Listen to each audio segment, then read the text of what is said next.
Buenos días, hermanos en Cristo Jesús. Vamos a comenzar este tiempo donde tendremos alabanza y el mensaje de nuestro pastor Ricardo Zumura y otra alabanza al final. Vamos a comenzar con una oración inicial. Padre Santo, alabado sea tu nombre, Señor. En esta mañana ponemos en tus manos este mensaje para que tú toques los corazones de quien lo recibe y puedas transformarnos y reconocerte a ti como nuestro Señor y Salvador de nuestras vidas. Bendice a tu iglesia, fortalécela y anímala a seguir confiando en tu palabra y en tus promesas. Gracias, Señor, porque permites estos medios para que tu palabra pueda llegar a más personas. Te damos las gracias por todo esto en Cristo Jesús. Amén.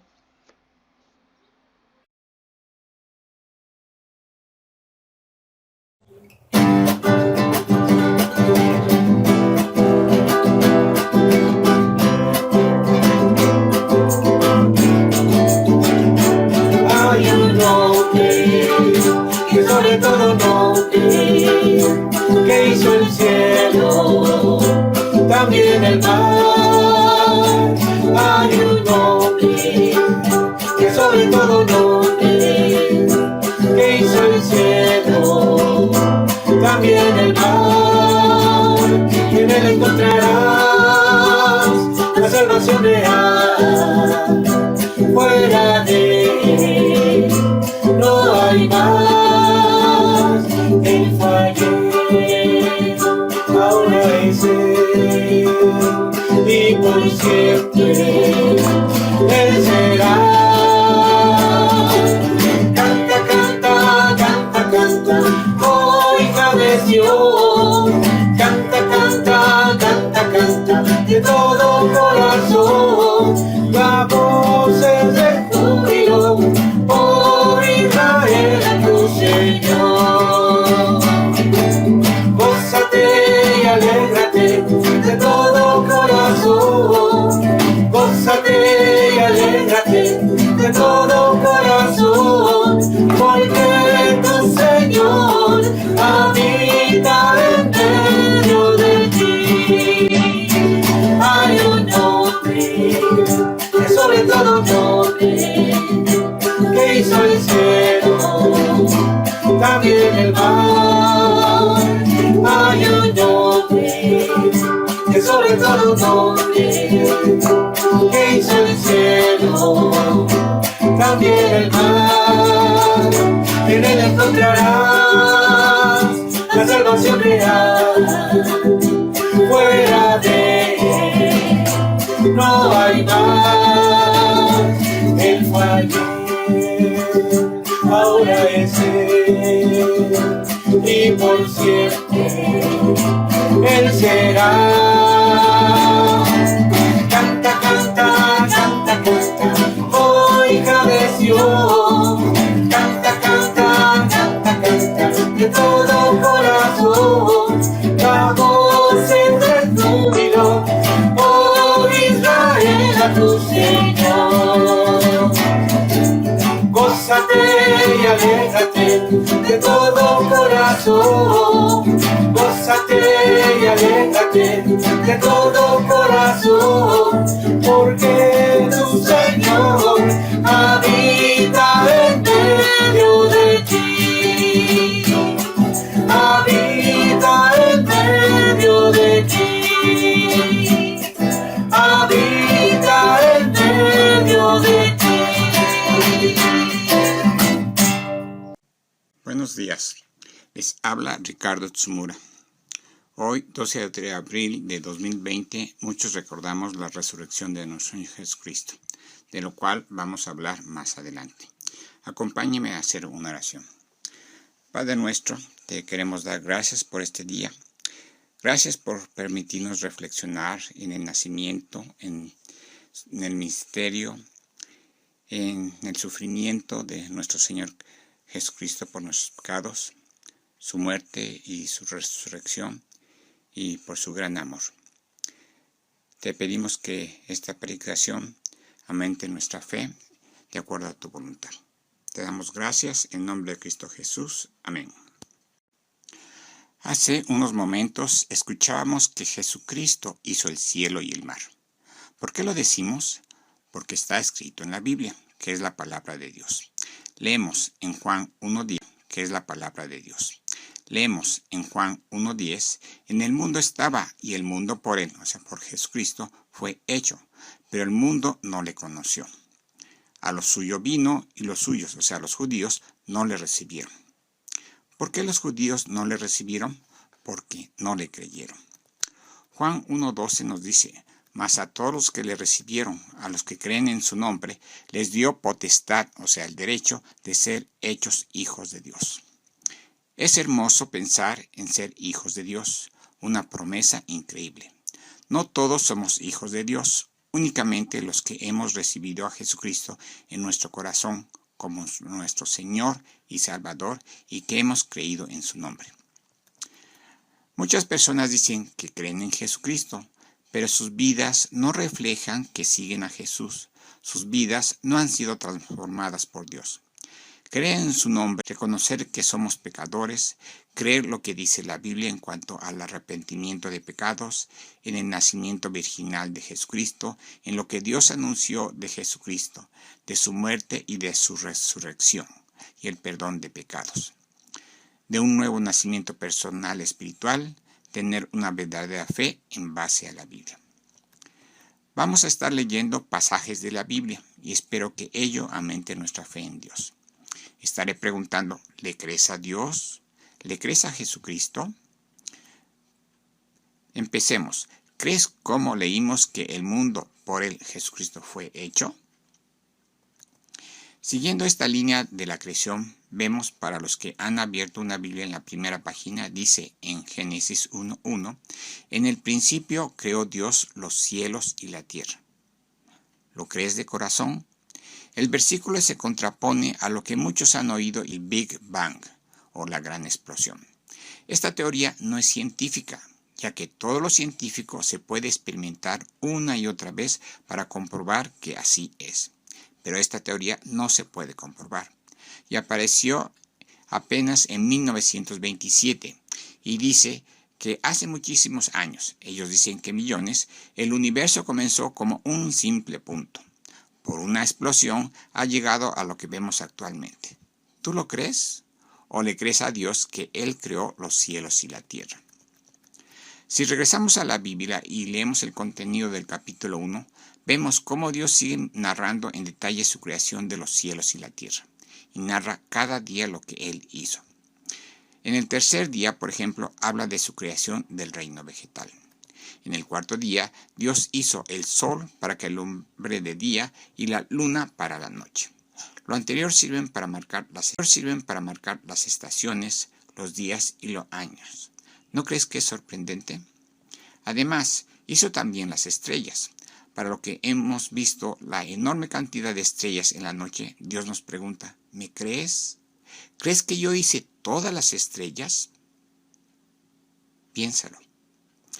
En el quinto y sexto día, Dios creó el reino animal e introduce dos palabras, género y especie. Conceptos que aprendimos en biología y ya Dios los usaba desde hace mucho. Con amor, Dios preparó todo lo anterior para nosotros, como los padres cariñosos que preparan las cosas, el cuarto, la cuna, etc., para el futuro bebé que tanto esperan. Leemos en Génesis 1:27, y creó Dios al hombre a su imagen. A imagen de Dios los creó, varón y hembra los creó. Lo anterior se contrapone a los que piensan en la teoría de la evolución biológica. Darwin, en su obra El origen de las especies, en 1859, postuló que todas las especies de seres vivos han evolucionado con el tiempo a partir de un antepasado común mediante un proceso denominado selección natural. Es muy común escuchar que se dice que el hombre evolucionó del mono, pero no vemos evidencia de ello. ¿Tú consideras a un mono como tu antepasado? La pregunta de Dios sería, ¿crees que yo hice al hombre y a la mujer? Y por lo tanto, ¿también te hice a ti? Iniciemos ahora con el tema de la muerte y resurrección de Jesucristo. Sabemos que Jesucristo fue crucificado. ¿Qué tan conocida era la crucifixión en el Imperio Romano? Por ejemplo, en el año 71 a.C., 6.000 prisioneros y gladiadores que lideró Espartaco sufrieron la pena de Capua, y la distancia entre estos dos lugares es de 190 kilómetros de distancia. Y lo hicieron como advertencia a todos los otros esclavos de los romanos. En el año 4 a.C., 2.000 judíos en Jerusalén fueron crucificados al rebelarse tras la muerte de Herodes I el Grande. Los judíos de la época de Jesús estaban sensibles a la crucifixión. La crucifixión fue usada por los romanos principalmente para delincuentes, rebeldes y esclavos. Jesucristo no encajaba en ninguna de esas tres categorías. Jesucristo hace mención de la cruz en varios versículos.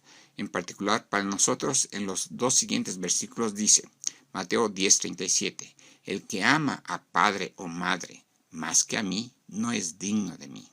El que ama a hijo o hija. Entonces esto nos muestra que Jesucristo debe ser y es primera prioridad para el creyente verdadero. En Mateo 10:38 dice, y el que no toma su cruz y sigue en pos de mí, no es digno de mí. Jesucristo nos dice que nos neguemos a nosotros mismos y que lo sigamos a Él. Que Él sea nuestra primera prioridad, a estar dispuestos, si es necesario, a morir por Él. Es fácil decir, creo en Jesucristo, pero Él pide compromiso de corazón. De los crucificados, ninguno resucitó, pero Jesucristo sí. Cuando nos damos cuenta de que fue Dios mismo quien anticipó la muerte de su Hijo Jesucristo, necesitamos tener un panorama más claro y amplio para poder asimilarlo, entenderlo y sobre todo creerlo. Para lo anterior vamos a hablar del nacimiento, muerte y resurrección de nuestro Señor Jesucristo, y es una historia preparada por Dios en la Biblia y resurrección de nuestro Señor Jesucristo, y es una historia preparada por Dios en la Biblia y dirigida a toda la humanidad. Después de que Dios creó a Adán, dice en Génesis 2:15, tomó pues Jehová Dios al hombre y lo puso en el huerto de Edén, para que lo labrara y lo guardase. Muchos piensan en el paraíso como vacaciones en la playa. Dios dice a labrar, a guardar, es decir, a trabajar. ¿Aún estás animado a ir al cielo? Génesis 2:16.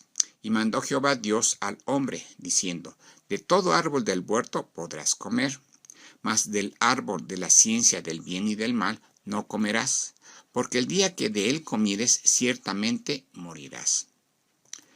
Dios da primero las bendiciones. Sí, puedes comer de todo árbol. Y dice también qué no hacer, y también advierte del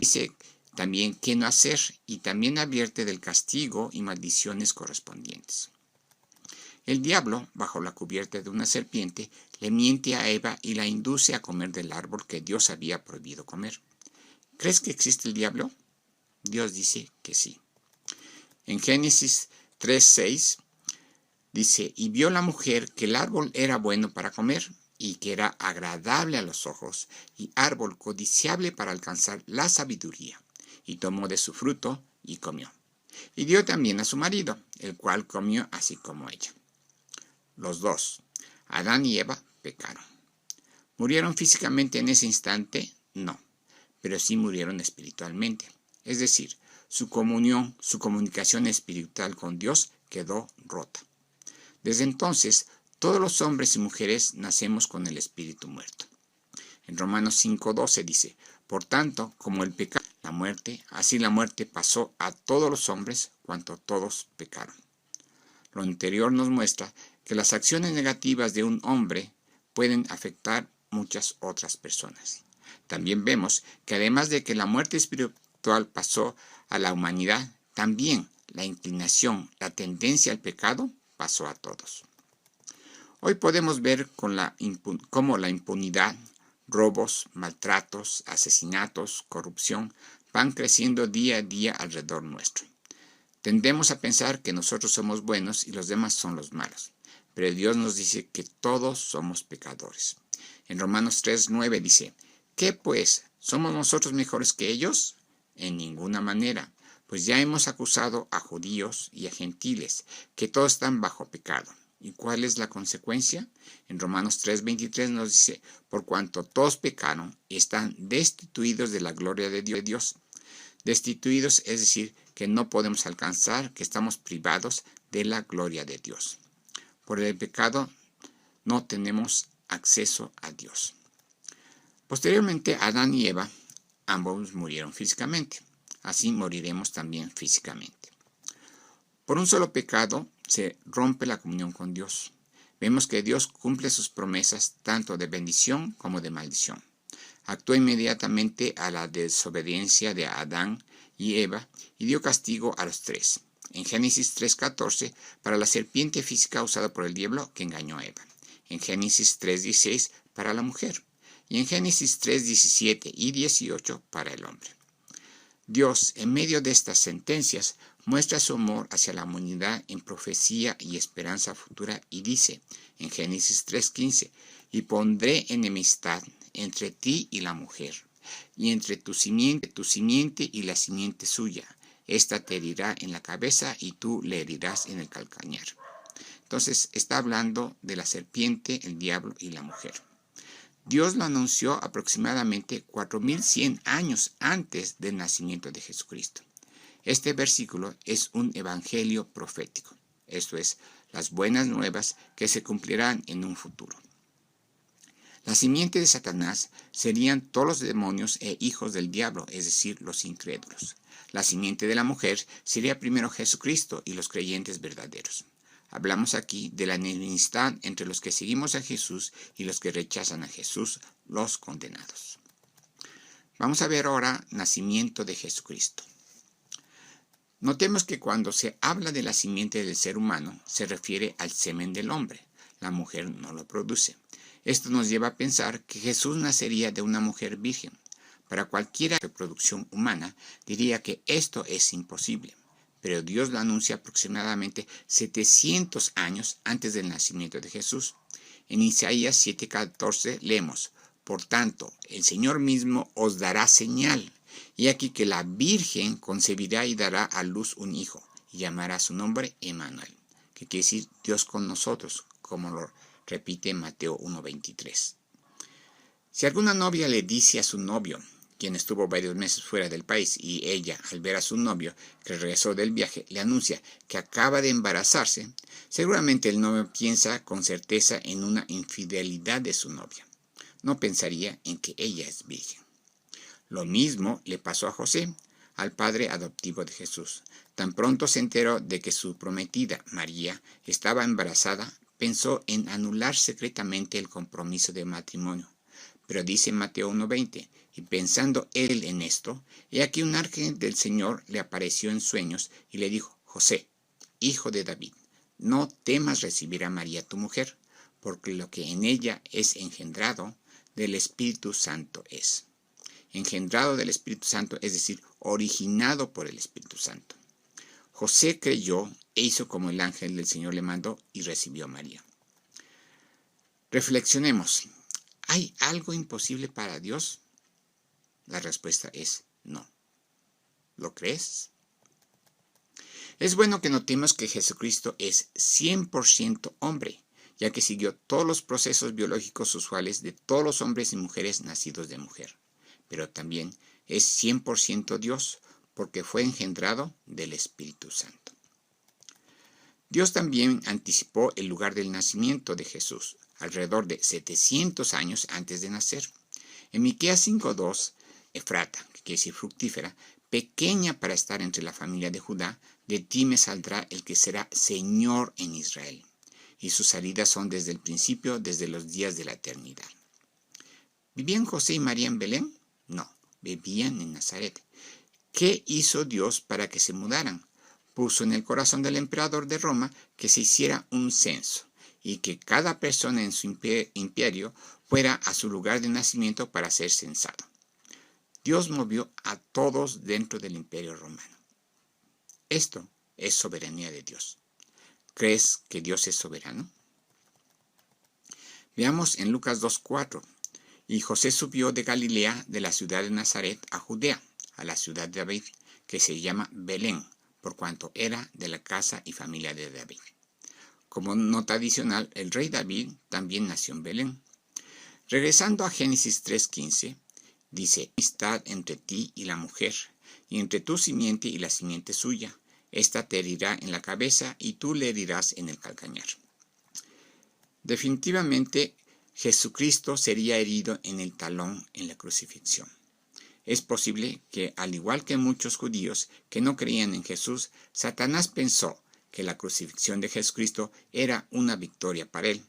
Pero Jesucristo heriría a Satanás en la cabeza, le quitaría el imperio de la muerte con su muerte en la cruz.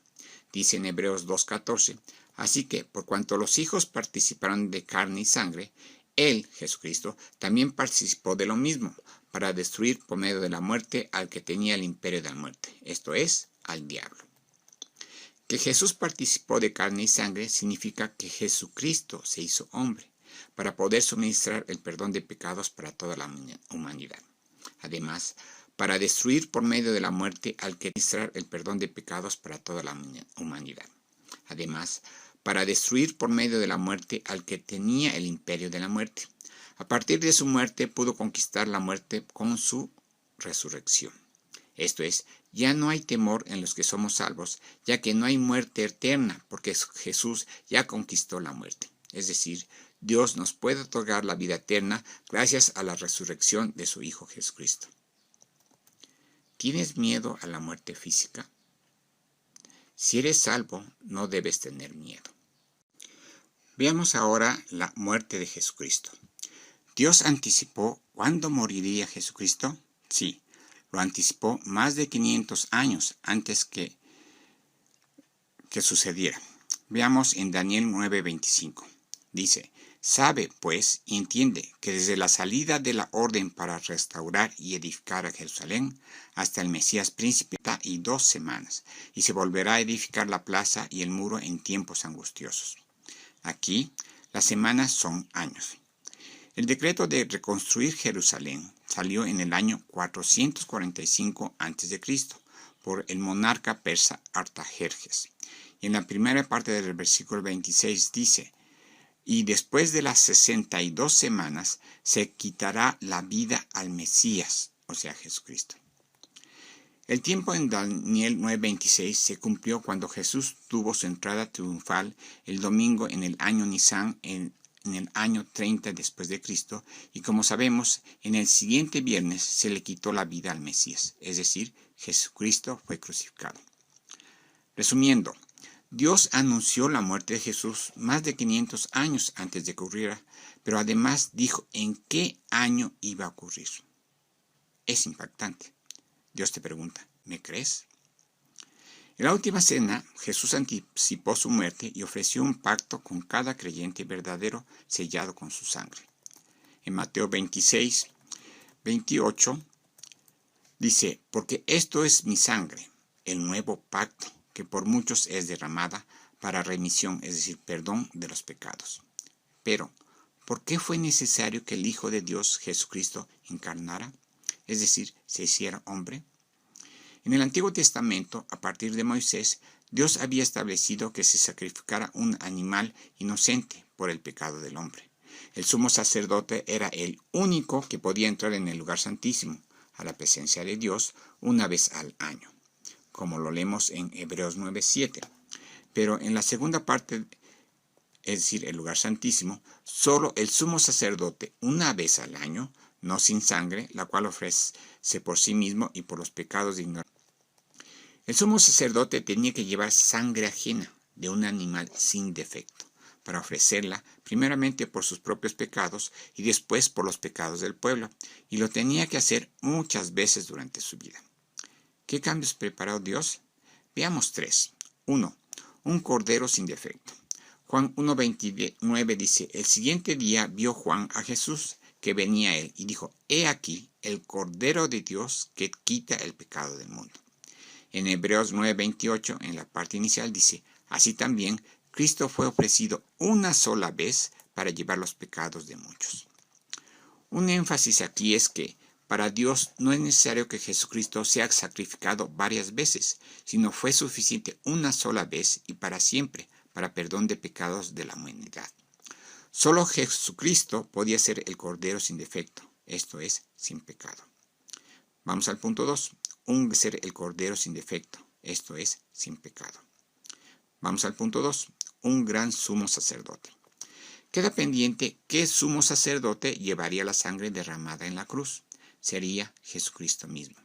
En Hebreos 4:14 dice: por tanto, teniendo un gran sumo sacerdote que traspasó los cielos, Jesús, el Hijo de Dios, retengamos nuestra profesión. Nuestra profesión se refiere a nuestra confesión de fe en Jesús en el Evangelio.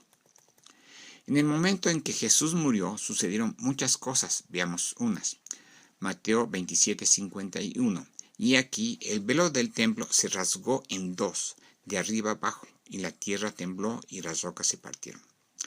Jesucristo mismo entró en el lugar santísimo, rasgando el velo que separaba el lugar santo del santísimo, como nuestro gran sumo sacerdote, llevando su propia sangre para perdón de pecados a la presencia de Dios Padre. La Pascua. ¿Por qué fue crucificado en la fiesta judía más importante en la Pascua? Es pertinente hacer notar que Jerusalén estaba llena de judíos de todas partes del mundo para celebrar la Pascua. Muchos judíos iban a ser testigos de su crucifixión y algunos también de su resurrección. Fiesta en la cual recordaba el ser liberados de la esclavitud de Egipto mediante el sacrificio de la Pascua, en la cual comieron un cordero por familia y la sangre del cordero la untaron en el dintel y los dos postes de su casa, con lo cual sus primogénitos no murieron. Ahora con Jesucristo, la Pascua no representa la libertad física, como en Egipto, sino la libertad espiritual, libertad de la esclavitud del pecado y de la muerte eterna. En 1 Corintios 5:7 dice: limpiaos pues de la vieja levadura, para que seáis nueva, que es Cristo, ya fue sacrificada por nosotros. La Iglesia, los creyentes verdaderos, debemos permanecer libres de la vieja levadura, que es el dominio del pecado y de la muerte. Gracias al Cordero de Dios, nuestra Pascua, que es Cristo, podemos ser nueva masa. Lo anterior lo podemos hacer todos los días, no solo una sola vez al año. Como nueva masa, panes sin vieja levadura, panes de sinceridad, de verdad, de amor a Dios y de gratitud. Pasemos ahora a la resurrección de Jesucristo. ¿Cuándo resucitó Jesús? Como Jesús mismo lo dijo, antes de su muerte a sus discípulos sería al tercer día después de su muerte. Viernes sería el primer día, sábado el segundo día y domingo el tercer día. ¿Cuántas veces les dijo a sus discípulos? Se los anunció 3 veces. Lo podemos ver en Mateo 16:21, en Mateo 17:23 y en Mateo 20:18. Y lo podemos encontrar también en Marcos y en Lucas con pasajes similares. La primera la anunció alrededor de Galilea, después de que Pedro identifica a Jesús como el Cristo. La segunda, después de la transfiguración de Jesús ante sus 3 discípulos. Y después la tercera en el último viaje hacia Jerusalén. Y así sucedió. Sus discípulos realmente no le creyeron ni le entendieron antes de su muerte. Después de su resurrección, al principio tampoco lo creían, pero Jesucristo, después de resucitar, con su presencia los convenció. ¿Cuánto tiempo te gustaría para que te convenzas de su resurrección? ¿Unos días? ¿Una semana? ¿Un mes? Leemos en Hechos 1:3. A quienes también, después de haber padecido, se presentó vivo con muchas pruebas indubitables, es decir, convincentes, apareciéndoseles durante 40 días y hablándoles acerca del reino de Dios. Entre la resurrección y su ascensión al cielo, permaneció Jesucristo en la tierra durante 40 días. Y a los apóstoles los siguió preparando para compartir el Evangelio de Dios. Se prestó a unos cuantos, a 12, a 30, a 100. En 1 Corintios 15:6 dice: después apareció a más de 500 hermanos a la vez, de los cuales muchos viven aún y otros ya duermen.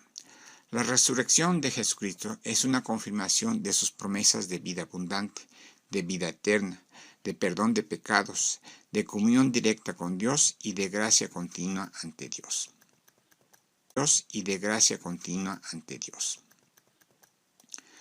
Romanos 8:34 dice: ¿Quién es el que condenará? Cristo es el que murió, más aún el que también resucitó, el que además está a la diestra de Dios, el que también intercede por nosotros. Como vemos, aquí está cerrando Pablo la idea. Cristo murió, pero resucitó, y además, ¿qué hace? Está en el cielo, y ¿qué hace? Intercede por nosotros. ¿Y qué es lo interesante? Que Jesucristo mismo es el que intercede ante Dios Padre, tanto por sus discípulos, sus siervos, los creyentes verdaderos. ¿Crees que lo hace por ti? Y vamos a lo que Jesús dice de él. En Juan 14:6, Jesús le dijo: yo soy el camino y la verdad, el Padre, sino por mí. Jesucristo, a través de su muerte y resurrección, es el único camino a Dios. Jesucristo elimina con esto todas tus buenas obras, las religiones, los líderes religiosos, cualquier cosa creada. Él es el único camino a Dios. Jesucristo te pregunta: ¿me crees? También podemos preguntarnos: ¿ya eres hijo de Dios? Y si no, ¿quieres ser hijo de Dios? Definitivamente tú eres responsable ante Dios de tu vida. Para los creyentes verdaderos, que sigan confirmando que tu Dios es el Dios de la Biblia, el creador del universo, al que amas de todo corazón, con toda tu alma y con toda tu mente. Que sigas glorificando a Dios con tu vida. Para las personas que les costaron trabajo creer en la Biblia,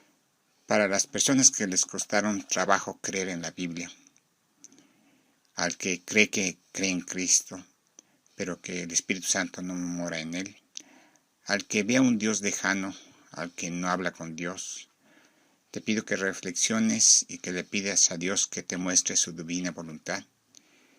Y acércate y habla con alguien que ama a Dios y sea hijo de Dios. Vamos a orar. Padre nuestro, te queremos dar gracias. Gracias porque tú nos sigues recordando que tu Hijo Jesucristo no se quedó en la cruz, sino que está a tu diestra. Gracias porque a través de la Biblia tú nos muestras tu gran amor. Y te queremos pedir que tú sigas obrando en nuestras vidas y también que tú obres en el corazón de nuestros que no te conocen. Que seas tú obrando para que ellos te puedan conocer de acuerdo a tu voluntad. Y que esta iglesia que siga creciendo en amor a ti. Y que seas tú bendiciéndonos y también que nos protejas. Te damos gracias en nombre de Cristo Jesús. Amén.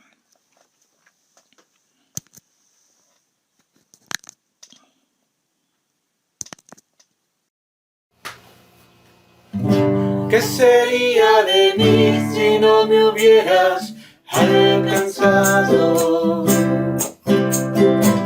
¿Dónde estaría hoy si no me hubieras perdonado? Tendría un vacío en mi corazón, vagaría sin rumbo y sin dirección. Si no fuera por tu gracia y por tu amor, si no fuera por tu gracia y por tu amor, sería como un pájaro herido que se muere en el suelo. Sería como un ciervo que brama por agua en el desierto. Si no fuera por tu gracia y por tu amor, si no fuera por tu gracia y por tu amor, ¿qué sería de mí si no me hubieras alcanzado? ¿Dónde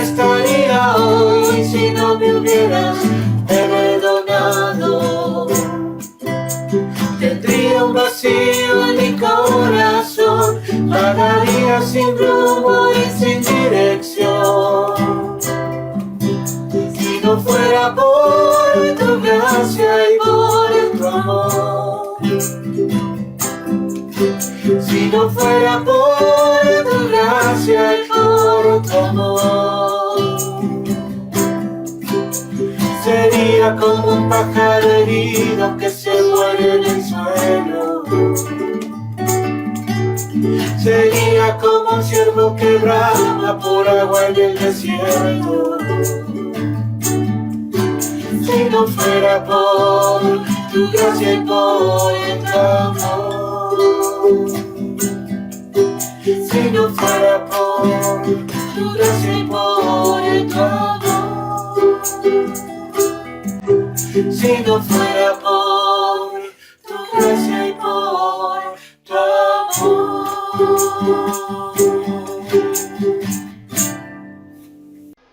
Para terminar, les invito a que hagamos una oración. Bendito y alabado sea tu nombre. Gracias, Señor, por tu amor. Gracias por tu iglesia, que permites el poder de escuchar tu palabra y poder reconocerte como nuestro Señor, que enviaste a tu Hijo a morir en la cruz por nuestros pecados para que podamos ser libres del pecado. Pero no solo murió, sino que también resucitó y está a tu diestra. Gracias, Señor, porque podemos llamarte Padre. Bendice a tu iglesia, cuídala y sé con nosotros. Permite el que podamos ser obedientes a tu palabra y ser ejemplo a los demás de tu amor y bondad. Te agradecemos y pedimos en el nombre de nuestro Señor Jesucristo. Amén.